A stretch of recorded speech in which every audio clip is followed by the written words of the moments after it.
As JCPenney exits bankruptcy, its long-term outlook remains grim. JCPenney has survived to see its 119th holiday shopping season.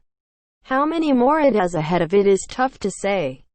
In May, the storied department store chain filed for bankruptcy, having been brought to the brink by a combination of the COVID-19 pandemic, unaffordable levels of debt, and years of miscalculation and blunders by a constantly changing lineup of top management.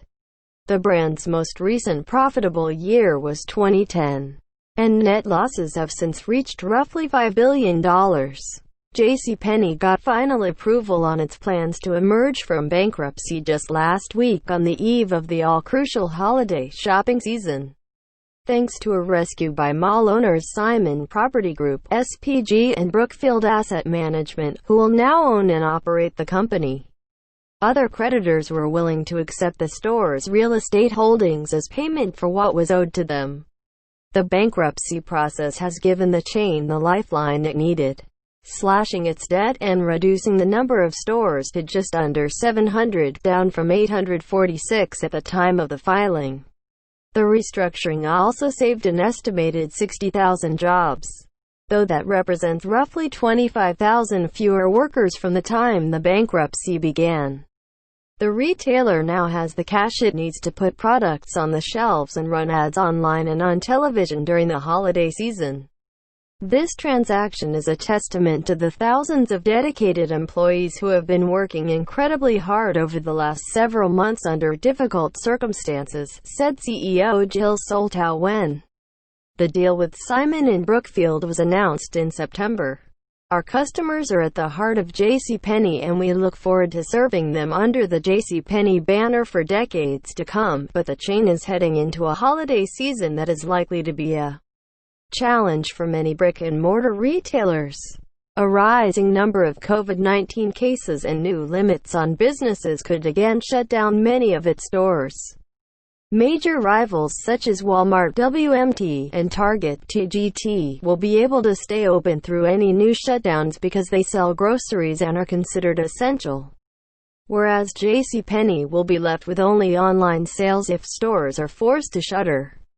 There's also the ongoing challenge of the nation being in a deep recession with millions unemployed, which could cut deeply into sales. Since the summer of 2011, JCPenney had reported net profits in only 5 quarters, all of them during the holiday shopping season, and has been unable to make money without that boost in sales. So this is a particularly bad time of year to be hit with these headwinds. But industry experts say the restructuring in the bankruptcy will at least give the brand some time to ride out these challenges. I think they're hoping for a good holiday season, but they're not necessarily expecting one, said Neil Saunders, managing director at Global Data Retail. I think under the new ownership, they have more time. The new owners were compelled to rescue JCPenney because they couldn't afford to have the anchor tenant at hundreds of their malls close down. The deal with Simon & Brookfield was driven more by self-interest than by JCPenney's long-term prospects, said Mark Cohen, director of retail studies at Columbia University. Simon & Brookfield are in a world of hurt if those stores go dark, he said. They have every motivation to keep this alive. But Cohen said the problems that have dogged JCPenney for years won't be solved simply by the new ownership giving it a new lease on life.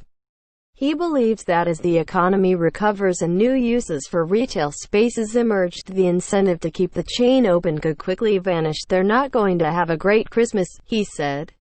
They're going to have a less grim Christmas. But it's nothing more than an extended going out of business sale. Still, the reorganization has given the company some breathing room it didn't have ahead of the pandemic, said Rashmi Basu, an expert in retail bankruptcies at Debtwire. JCPenney was in negotiations with lenders even before COVID. We didn't know if the company was going to run out of cash, she said. There was a time during the bankruptcy process it appeared it was barreling towards liquidation. Now there's a plan in place. But the longer-term problems of consumers shifting from malls to online shopping and greater competition from big-box retailers such as Walmart and Target have only been accelerated by the pandemic. And with millions of people working from home and not needing to buy work clothes, JCPenney's dependence on clothing sales makes it particularly vulnerable. The brick-and-mortar business model is still very challenged, Basu said. Even before COVID there wasn't a lot of foot traffic. I don't know what the consumer or the mall is going to look like even after there's a vaccine.